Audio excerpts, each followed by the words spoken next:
السلام علیکم ورحمۃ اللہ وبرکاتہ۔ محترم ناظرین، رمضان المبارک کا مہینہ انسانوں کی بخشش کو لے کے اترتا ہے، انسانوں کی معافی کو لے کے اترتا ہے۔ جو آدمی بڑے بڑے گناہوں سے بچا رہے، اگر اس سے معمولی لغزشیں زندگی کے اندر ہو جائیں تو معمولی لغزشوں اور کوتاہیوں کو اللہ رب العزت معاف کر دیتا ہے، کیونکہ اس نے رمضان المبارک کے روزے رکھے ہوئے ہوتے ہیں۔ یہ مقام اور یہ عظمت حاصل ہے تو رمضان المبارک کے مہینے کو۔ چنانچہ صحیح مسلم کے اندر ایک روایت ہے، حضرت ابو ہریرہ رضی اللہ عنہ بیان فرماتے ہیں کہ آپ صلی اللہ علیہ وسلم نے فرمایا، الصلاوات الخمسہ، 5 وقت کی نماز پڑھنا، والجمعۃ الی الجمعہ ورمضان الی رمضان مکفرات لما بینہن اذا اجتنبت الکبائر۔ جو آدمی 5 وقت کی نماز پڑھتا ہے اور جو آدمی جمعۃ المبارک کی نماز پڑھتا ہے اور پھر فرمایا رمضان کے روزے رکھتا ہے، اگر وہ چھوٹے چھوٹے گناہوں کو اس سے ہو بھی جائیں، بڑے گناہوں سے وہ بچتا ہے تو چھوٹے چھوٹے گناہ اللہ رب العزت اس سے معاف کر دیتا ہے۔ یہ چھوٹے چھوٹے گناہوں کی بخشش کا سبب بھی ہے، جس کا نام رمضان المبارک ہے۔ اور محترم بھائیوں، اس کی ایک فضیلت اور ایک مقام اور ایک مرتبہ یہ بھی ہے کہ جو محمد کریم علیہ السلام کی زبان سے مغفرت اور جنت کا سرٹیفکیٹ حاصل کرنا چاہتا ہے، جو شخص نبی اکرم صلی اللہ علیہ وسلم کی امت میں ہوتے ہوئے نبی کی زبان سے اپنے متعلق جنت کی خوشخبری سننا چاہتا ہے، وہ بھی رمضان المبارک کی روزوں کو رکھے۔ یہ اس کے نصیب میں ہی آتی ہے جو رمضان کے روزے رکھتا ہے، کیونکہ بخاری کے اندر ایک روایت ملتی ہے کہ رسول اکرم صلی اللہ علیہ وسلم کے پاس ایک دیہاتی آیا اور کہنے لگا، اللہ کے رسول صلی اللہ علیہ وسلم، مجھے دین اسلام کی متعلق بتلائیے، جن احکام پہ میں عمل کر کے اللہ رب العزت کی جنت کے اندر چلا جاؤں۔ آپ صلی اللہ علیہ وسلم نے فرمایا، تشہد ان لا الہ الا اللہ، تو سب سے پہلے یہ گواہی دے کہ اللہ رب العزت کے سوا کوئی الہ نہیں ہے۔ اور فرمایا نبی اکرم صلی اللہ علیہ وسلم نے، تقوم الصلاۃ المکتوبہ وتؤدی الزکوٰۃ المفروضہ وتصوم رمضان۔ آپ صلی اللہ علیہ وسلم نے فرمایا، جو اللہ نے تیرے لیے نماز کو فرض کیا ہے اس کو تو ادا کر، اور جو تیری زکوٰۃ تیرے لیے فرض ہے اس کو ادا کر، اور تو رمضان المبارک کے روزے رکھ، تو اللہ رب العزت کی جنت کے اندر چلا جائے گا۔ جب وہ واپس پلٹنے لگا تو کہا اس نے، اللہ کے رسول، قسم ہے اس ذات کی جس نے آپ کو حق کے ساتھ بھیجا ہے، میں اس میں سے نہ کچھ کمی کروں گا نہ زیادتی کروں گا۔ تو رسول اکرم صلی اللہ علیہ وسلم نے فرمایا، میرے صحابہ، من سر ان ينظروا الى رجل من اہل الجنہ فلینظروا الى هذا، جو شخص دنیا کے اوپر کسی کو چلتے پھرتے جنتی دیکھنا چاہتا ہے وہ اس شخص کو دیکھ لے، یہ دنیا کے اوپر ہی چلتا پھرتا جنتی ہے۔ محترم بھائیو، یہ اعزاز اور مقام اور مرتبہ صرف خاص یہ حدیث اسی آدمی کے لیے ہی نہیں ہے، بلکہ ہر قیامت تک کے لیے اس شخص کے لیے ہے جو ان چیزوں پر عمل کرے، اللہ رب العزت کو الہ واحد تسلیم کرے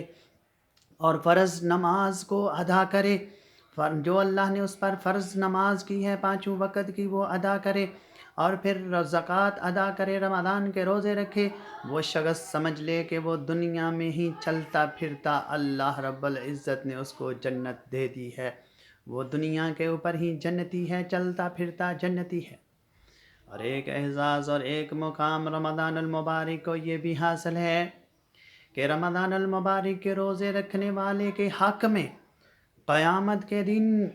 روزہ اس کا سفارشی بن کے کھڑا ہو جائے گا۔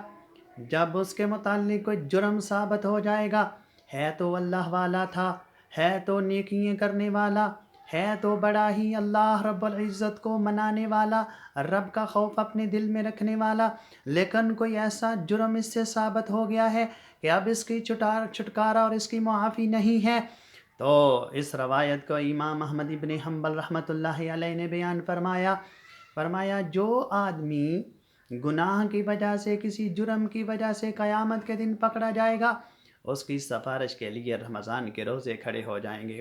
اس کی سفارش کے لیے تراویحوں کے اندر پڑا ہوا قرآن کھڑا ہو جائے گا اور کہے گا اللہ تو اسے معاف کر دے، یہ تو تیرا وہ بندہ ہے جو دن کے وقت اللہ کچھ کھایا پیا نہیں کرتا تھا اور تیرے بتائے ہوئے حکم کے مطابق روزے رکھا کرتا تھا، اور قرآن کھڑا ہو جائے گا یا اللہ یہ تو وہ بندہ ہے جس نے اپنی نیند کو حرام کر لیا اور رمضان کی راتوں میں قرآن پڑھتا رہا۔